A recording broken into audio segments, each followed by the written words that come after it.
சுயேட்சை சின்னத்தில் போட்டியிடுவதற்கு தான் ஓ பன்னீர்செல்வம் விருப்பப்பட்டிருந்தார். அவ்வாறு சுயேட்சை சின்னத்தில் நிற்கும் பொழுது குறைவான தொகுதிகளை தான் வழங்க முடியும். நீங்கள் திமுகவில் இணைந்து விட்டால் நீங்கள் கேட்கக்கூடிய தொகுதிகளை உதயசூரியன் சின்னத்திலே நீங்கள் போட்டியிடக்கூடிய வகையில் உங்கள் ஆதரவாளர்களுக்கு வழங்க தயாராக இருக்கின்றோம் என்ற கருத்தை எல்லாம் திமுக தலைமை சொல்லி இருந்தது.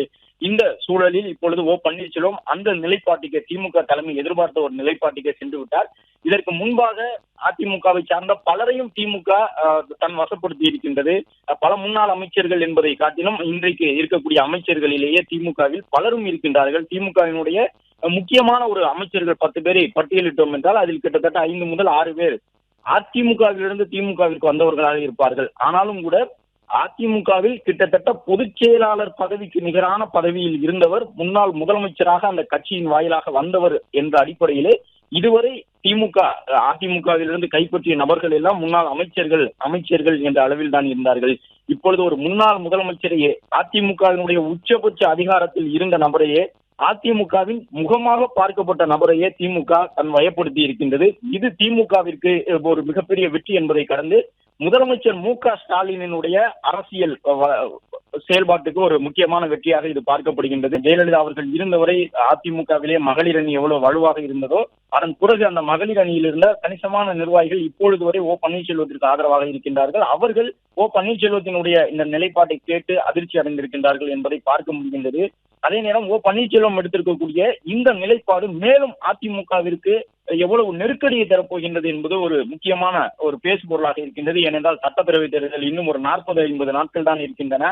ஏற்கனவே சசிகலா ஒரு நிலைப்பாட்டை எடுத்திருக்கின்றார். கட்சியினுடைய கொடியை அறிமுகம் செய்திருக்கின்றார். தனி கட்சி தொடங்க போவதாக பேசியிருக்கின்றார். சசிகலா அன்றைக்கு கமுதியில் மேடையில் பேசிய பேச்சு உண்மையிலேயே ஒரு தாக்கத்தை ஏற்படுத்தி இருப்பதாக கள அளவில் பார்க்கப்படுகின்றது. அதிமுகவை சாராதவர்கள் சசிகலாவினுடைய பேச்சை ரசிக்கின்றார்கள் என்பதையும் பார்க்க முடிந்தது. இந்த சூழ்நிலையில ஓ பன்னீர்செல்வமும் எதிர்நிலைப்பாடு எடுத்து ஒரு புதிரான அரசியலுக்கு சென்றிருக்கின்றார் ஓ பன்னீர்செல்வம் என்பதை பார்க்கின்றோம். அறிவாலயத்தை ஓ பன்னீர்செல்வத்தினுடைய கார் நெருங்கி இருக்கின்றது. சேகர் பாபுவும் அதே காரிலே வருகின்றார்.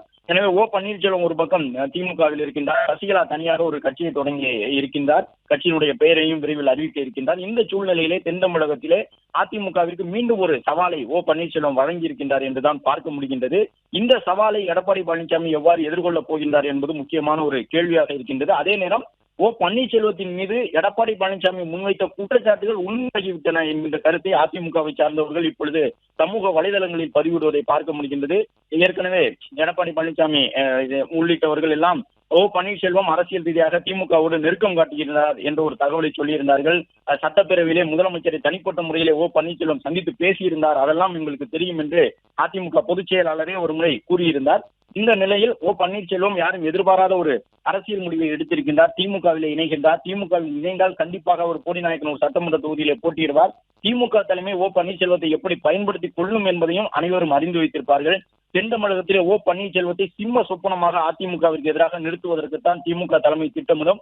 ஓ பன்னீர்செல்வம் வெற்றி பெற்று சட்டப்பேரவைக்கு உள்ளாக வந்தால் இப்பொழுது எதிர்க்கட்சி வரிசையில் இருக்கக்கூடிய அதிமுக ஆளும் கட்சியாக இருந்தாலும் சரி அல்லது திமுக மீண்டும் ஆட்சி அமைத்தாலும் சரி ஓ பன்னீர்செல்வம் என்கின்ற ஒற்றை நபரை வைத்து சட்டப்பேரவைக்கு உள்ளாக அதிமுகவிற்கு பதிலுக்கு பதில் தரக்கூடிய ஒரு அணுகுமுறையை திமுக தலைமை கையாளும் என்று எதிர்பார்க்கப்படுகின்றது. ஏற்கனவே செந்தில் பாலாஜி போன்றவர்கள் அமைச்சரவையில் இருந்த பொழுதும் சட்டமன்ற உறுப்பினராக இருக்கக்கூடிய சூழ்நிலையிலும் எதிர்க்கட்சி தலைவர் எடப்பாடி பழனிசாமி உள்ளிட்டவர்கள் சட்டப்பேரவையில் எழுந்து பேசும் பொழுது உடனுக்குடன் அவர்கள் பதிலடி தருகின்றார்கள்.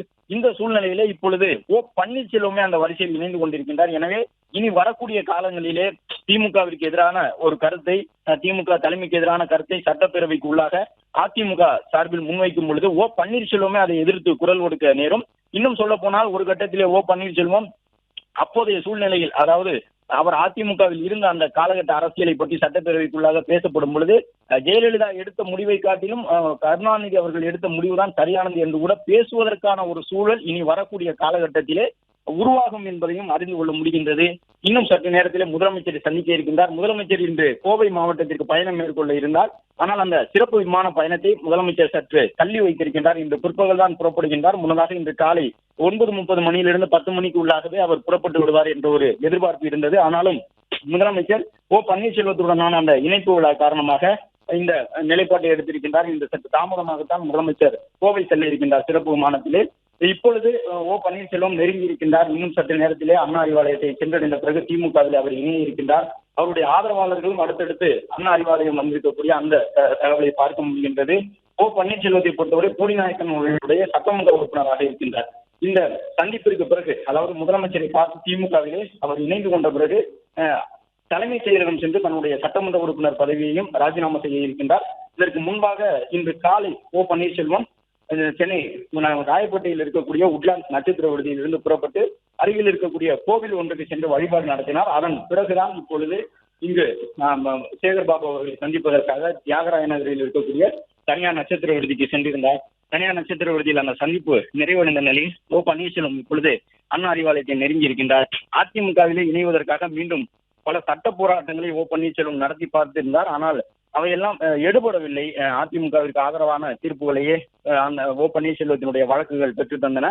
என்றாலும் தன்னுடைய அரசியலை இதோடு முடித்துக் கொள்ள முடியாது என்கின்ற ஒரு தகவலை 2 நாட்களுக்கு முன்பாக தேனியிலே ஓ பன்னீர்செல்வம் செய்தியாளர்களை சந்தித்த பொழுது தெரிவித்ததை பார்க்க முடிந்தது. அதில் ஒரு ஆதங்கம் இருந்தது.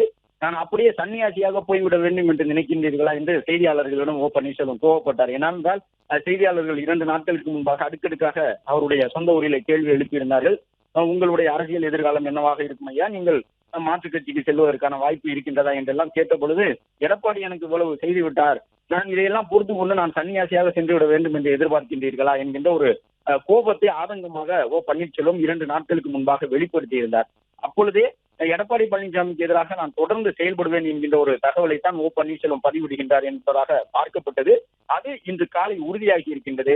இப்பொழுது ஓ பன்னீர்செல்வம் திமுக ஆதரவு நிலைப்பாட்டை எடுத்தது என்பது முழுக்க முழுக்க அவர் விரும்பி எடுத்த நிலைப்பாடா, அல்லது எடப்பாடி பழனிசாமியை வீழ்த்த வேண்டும் என்கின்ற தன்னுடைய ஆசையை நிறைவேற்றிக் கொள்வதற்கான ஒரு கருவியாக ஓ பன்னீர்செல்வம் இப்பொழுது திமுகவை கையில் எடுத்திருக்கின்றாரா என்பதுதான் முக்கியமான ஒரு அரசியல் எதிர்பார்ப்பாக இருக்கின்றது.